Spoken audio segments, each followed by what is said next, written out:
Welcome to the Randy Report. I'm Randy Slovacek, your host. I'm also the writer and editor of therandyreport.com, where you can find me every single day on the internet reporting on the daily news cycle in terms of politics, pop culture, and entertainment news of interest to the LGBTQ community and its allies. In this week's headlines, it's been 10 years since the U.S. Supreme Court handed down its landmark Obergefell ruling, which made same-sex marriage the law of the land. In that time, same-sex weddings have boosted the U.S. economy by nearly $6 billion. Budapest Pride Parade broke attendance records this past weekend, despite Hungarian Prime Minister Viktor Orban's attempts to thwart the event. The U.S. Supreme Court has ruled parents have the right to opt their kids out of school lessons that include LGBTQ characters or themes. All that and more in this episode of The Randy Report.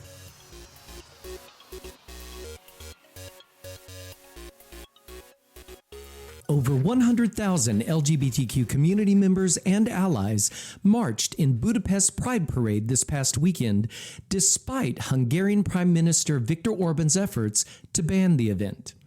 In March, Orban's far-right political party passed anti-LGBTQ legislation prohibiting public events that allegedly promote homosexuality.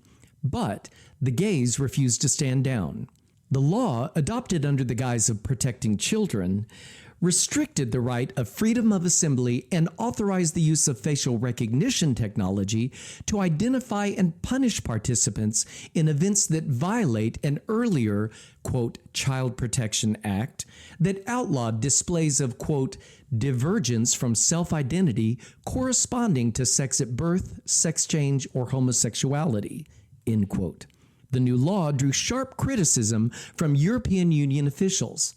The legislation was clearly directed at Pride festivities, which have taken place annually in Budapest, the Hungarian capital, since 1995 without incident. The event organizers, however, refused to back down and immediately announced their intention to defy the ban.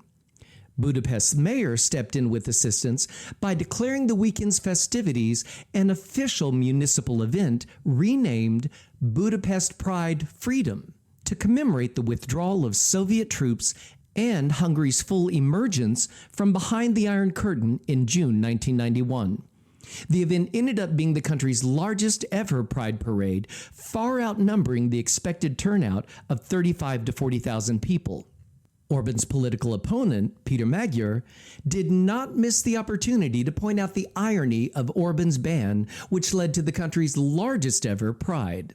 Magyar wrote in a social media post, quote, Viktor Orban became the king of pride in Europe yesterday because no one else has ever managed to mobilize such a large crowd for a demonstration against himself by inciting hatred, end quote.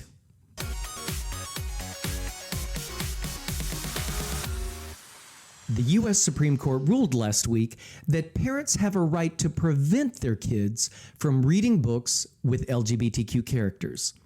In the case of Mahmoud v. Taylor, a group of Christian and Muslim parents said that their First Amendment rights were violated when schools used books that included LGBTQ characters or themes. The group filed the lawsuit against the Montgomery County school system in Maryland, seeking the right to be notified in advance if any school lessons might utilize books that include LGBTQ themes like Prince and Knight and Uncle Bobby's Wedding, and to be able to opt their kids out of those classes. The plaintiffs didn't specifically ask the court to ban LGBTQ topics from classrooms, but they argued that exposing children to the fact that LGBTQ people even exist is contrary to their religious beliefs and violates their right to direct their children's religious upbringing. In his opinion for the majority, Justice Samuel Alito wrote, quote, the court does not accept the board's characterizations of the LGBTQ plus inclusive instruction as mere exposure to objectionable ideas, or as lessons in mutual respect. The storybooks unmistakably convey a particular viewpoint about same-sex marriage and gender, end quote.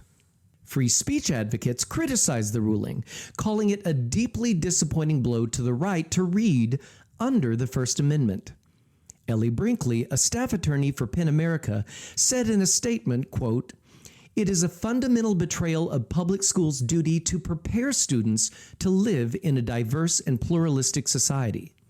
By allowing parents to pull their children out of classrooms when they object to particular content, the justices are laying the foundation for a new frontier in the assault on books of all kinds in schools."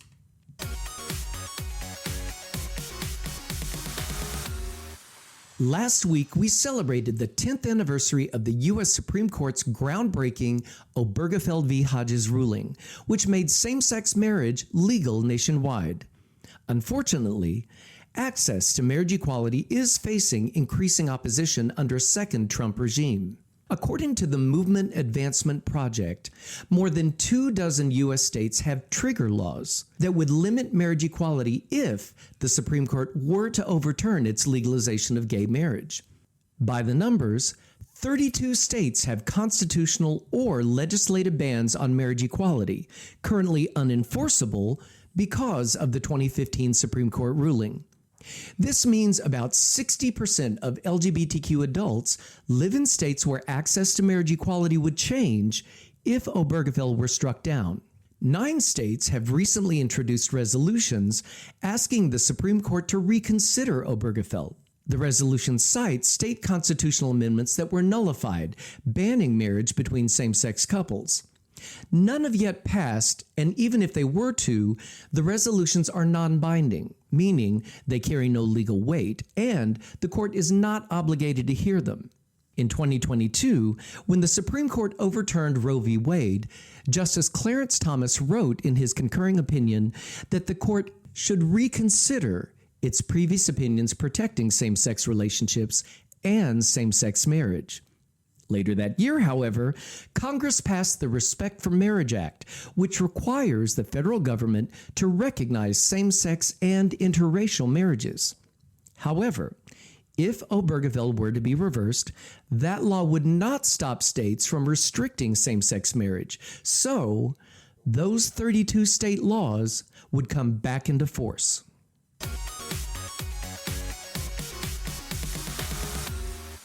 And speaking of marriage equality, a new study has found that wedding spending by same-sex couples and their out-of-state guests has boosted state and local economies by approximately $6 billion over the past 10 years. According to a recent report from the Williams Institute at UCLA School of Law, there are an estimated 823,000 same-sex couples in the U.S., and nearly 600,000 have married since the Supreme Court's landmark decision in 2015. About 80% of those married couples, around 473,000, celebrated with a wedding or other events. With an average of $8,546 spent per wedding, these couples have spent approximately $5 billion on their celebrations, with an estimated 22.2 million guests in attendance. Among them, 7.6 million guests traveled from out of state, generating an additional economic boost of nearly $1 billion over the past 10 years.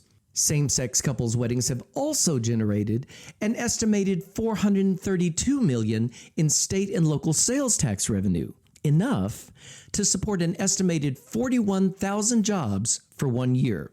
The boost from Obergefell has been felt across the United States, with the biggest boost, surprisingly, seen in the regions with the least out LGBTQ residents. Approximately $2.3 billion of the wedding spending occurred in the South, $1.7 billion in the West, $1 billion in the Midwest, and $900 million in the Northeast.